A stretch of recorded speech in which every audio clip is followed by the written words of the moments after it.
ونشهد أن لا إله إلا الله وحده لا شريك له ونشهد أن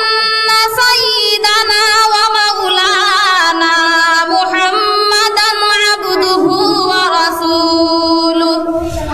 صلى الله تعالى عليه وعلى آله وصحبه وسلم تسليما كثيرا أما بعد فإن أصدق الحديث كتاب الله وأحسن الهدي هدي محمد صلى الله عليه وسلم وشر الأمور محدثاتها وكل محدثة بدعة وكل بدعة ضلالة وكل ضلالة في النار وبالسند المتصل منا إلى الإمام الهمام الحافظ الحجة أمير المؤمنين في الحديث أبي عبد الله محمد بن إسماعيل بن إبراهيم بن المغيرة بن بردزبة الجعفي اليماني البخاري رحمه الله تعالى ونفعنا بعلومه وفيوده آمين. بسم الله الرحمن الرحيم. قال باب كيف كان بدء الوحي إلى رسول الله صلى الله عليه وسلم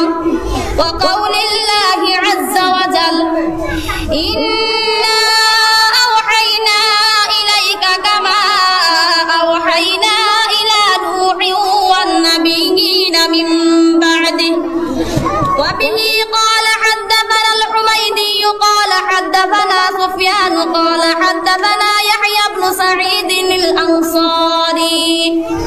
قال أخبرني محمد بن إبراهيم التيمي أنه سمع علقمة بن وقاص الليثي يقول سمعت عمر بن الخطاب رضي الله تعالى عنه وعنه على المنبر يقول